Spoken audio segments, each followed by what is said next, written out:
You expect me to talk? No, Mr. Bond, I expect you to die. Written by Roald Dahl, the famous children's book author. Directed by Louis Gilbert, 1967's You Only Live Twice. First of all, there's something magical about this film. Let me explain this a little bit, talk about this a little bit, because I think that's the most important aspect of this film.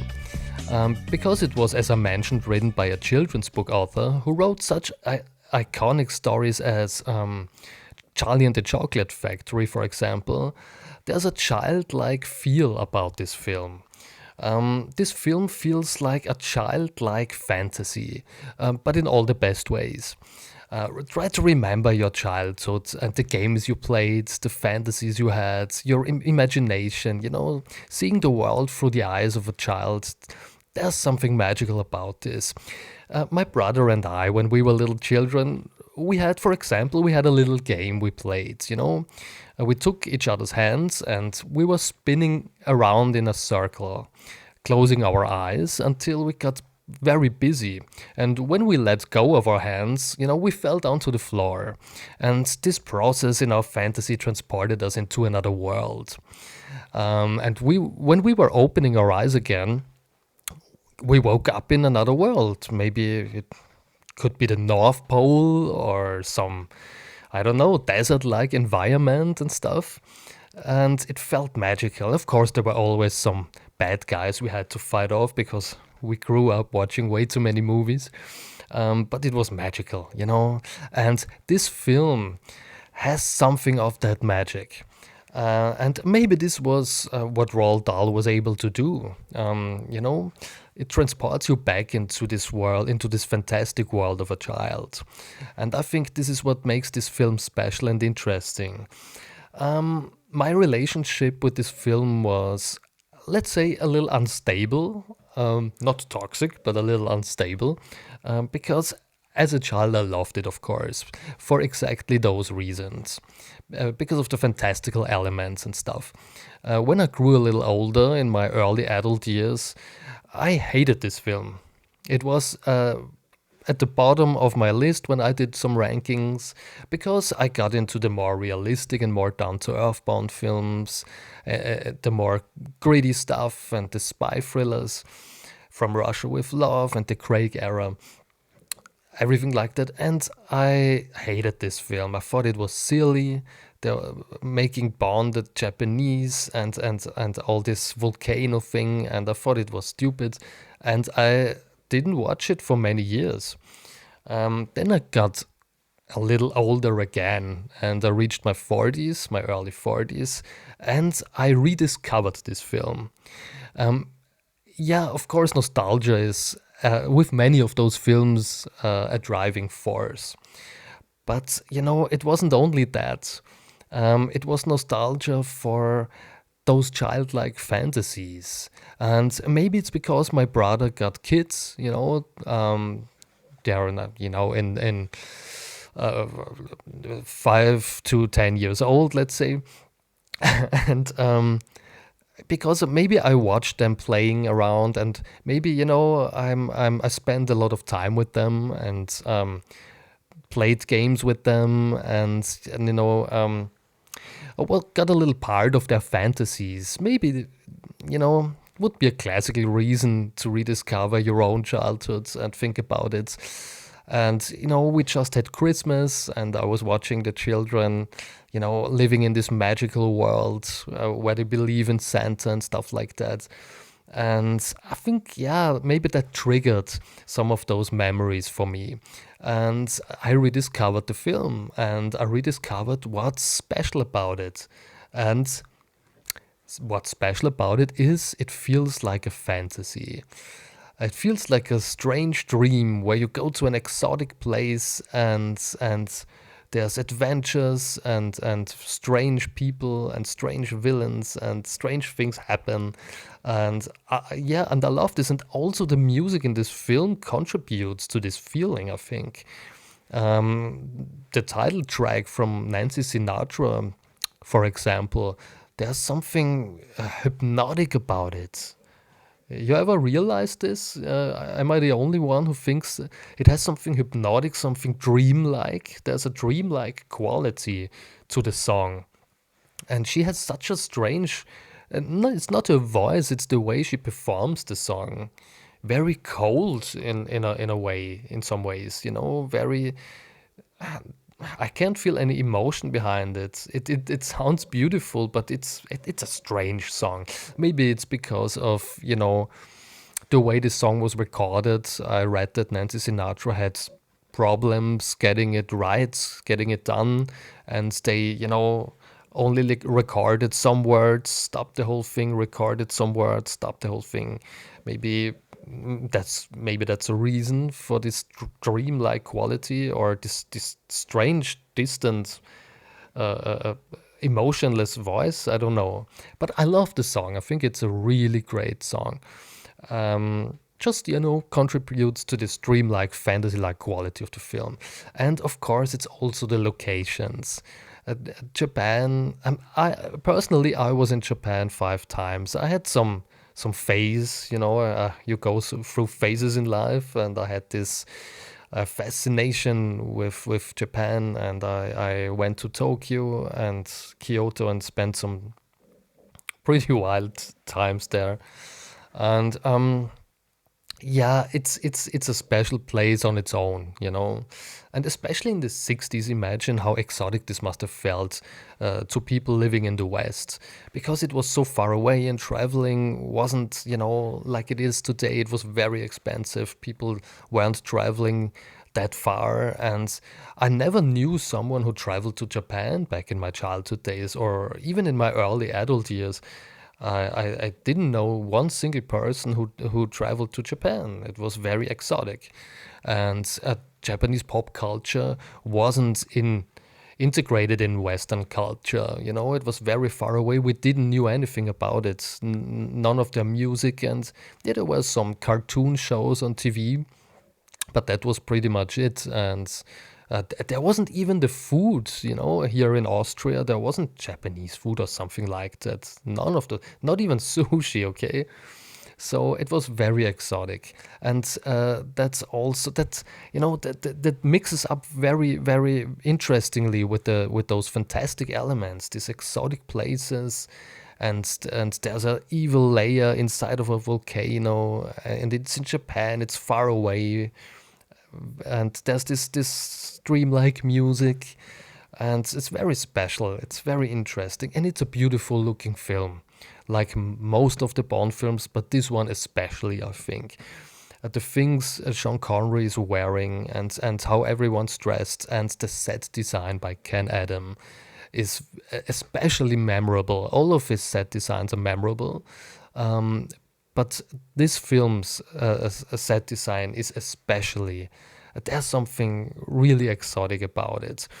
Blofeld's layer, with the piranhas and everything like that. It's great.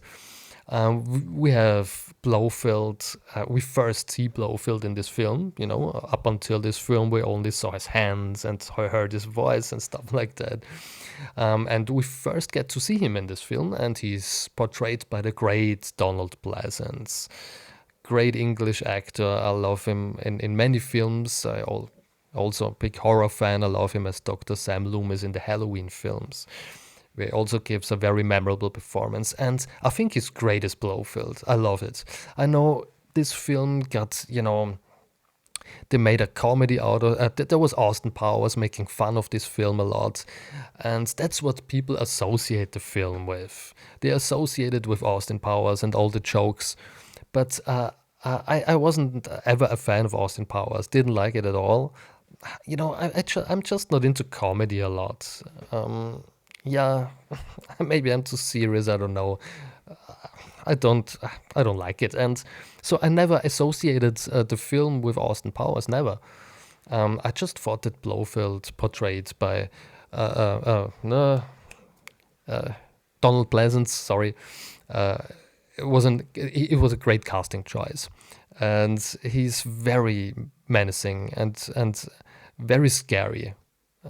I know his eyes, and because he's a smaller guy, and his voice, and he's not, in the novels, Blofeld is described as this big, muscular guy, but he's pretty much the opposite of that. He's a little small, bald guy, but the way Donald Pleasence portrays him is very scary. The way he talks, very emotionless, and I love this. I love this. James Bond, I thought you were assassinated in Hong Kong. They told me you've been assassinated in Hong Kong. This is my second life. You only live twice, Mr. Bond. Come on, it's great. I love this. It's great. It's amazing. Talking about it, I want to watch the movie right now. Yeah, there's maybe a weaker Bond girl, Kissy Suzuki. I forgot the actress's name, but there's an interesting backstory because the producers weren't happy with her performance, and they wanted to replace her. But she got some nervous breakdown or something and threatened them to kill herself if they fire her. So they said, okay, let's keep her. It's interesting, right? So, okay, yeah. We don't want her to kill herself, so yeah, she's a little forgettable, I think. She couldn't speak English, so there's no real dialogue. More interesting is the other Bond girl. Oh my god, I forgot her name right now. Aki. It's Aki. She is more interesting because she's a pretty tough person and she's charming and she's a little bit like a female version of Bond, I think. I think she has great chemistry with Sean Connery, the actress. I also forgot her name, I'm very sorry. But both Bond girls not the most interesting, but I like them. There's Tiger Tanaka, Bond's Japanese ally. He's, the Felix Leiter guy, let's say, and he's a charismatic guy. This is an unforgettable performance. He's likable, he's charming, he's good looking, and I have to say it, he's like Bond a little bit, dresses well, and and there's also great chemistry between him and Bond. I really like this. I think it's a great side character, one of the most interesting side characters in the Connery era, in the Connery Moore era even. There's Karin Dohr, a German actress, playing an evil Bond girl, playing Helga Brandt. I also like her a lot. She looks great. She's dark. She's evil. Also a little scary, and she's flirting around with Bond, and I like her. Of course, she's a copy of Fiona Volpe from this film's predecessor, Thunderball. She's just a copy of this character. She even looks like her, the red hair and stuff. It's not original, but she's charismatic, and that's enough. She's pretty cool. I like her. Great music as always, and talking about the set design again, the whole thing in the volcano. I wasn't ever interested in the whole volcano layer thing, and I wasn't even interested in the battle that's going on there with the ninjas and stuff like that.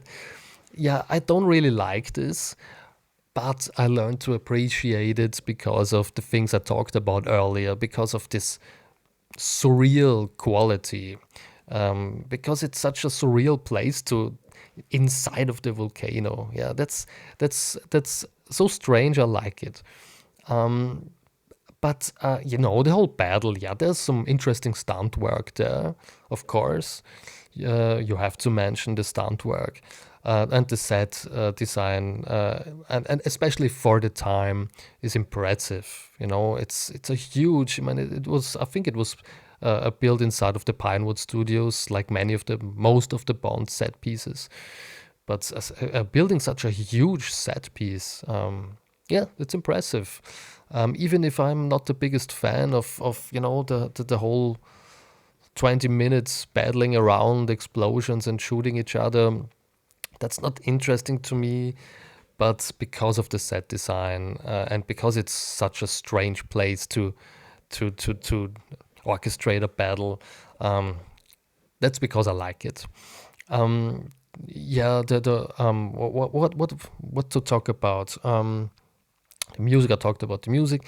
There's amazing action like there always is. Yeah, so overall, this is an exotic film. It has there's a magic to this film. There's a childlike magic to this film, and there's a very entertaining villains, I should say, and some iconic moments. You know, that piranha thing where Karin Dor, Helga Brandt, falls into the thing and gets eaten by the piranhas. The whole Blofeld himself is iconic. And, you know, first time we see the scar, that's iconic. And yeah, there's a lot of iconic moments. There's a little Nelly, you know, where Bond flies around with the thing that Q built him, the little helicopter-like thing. Yeah, that's funny. It's very strange. Again, it's very dreamlike. Because it's not typical Bond. It's not a stylish thing, you know. It looks like from a children's movie or something. It looks silly, and that was a strange choice because we only see Bond in those glamorous cars and stuff, you know, in those Aston Martins, and now we see him flying around in this little yellow childlike thing. It's a strange choice, and for years I hated it. But now I appreciate it because it perfectly fits what I was talking about. It fits the dreamlike quality and it fits the childlike fantasy that this film is. Yeah, one thing I wanted to mention before I leave this. I visited some of the locations when I was in Japan, and that was interesting.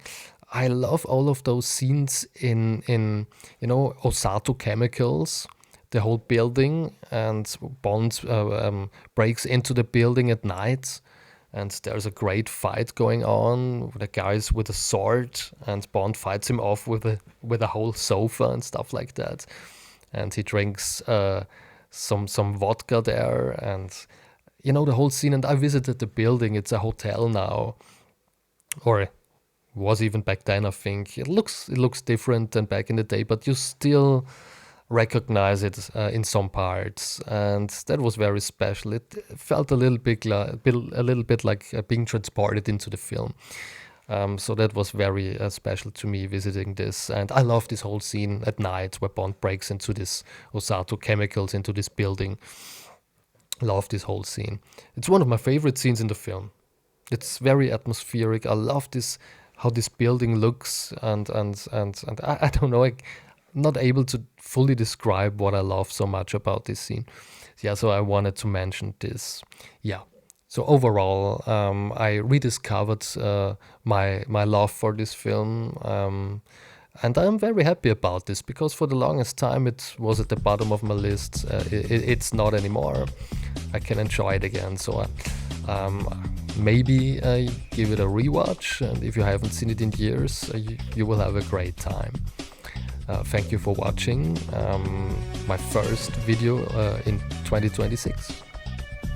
Love you, love the Bond community, and see you very soon.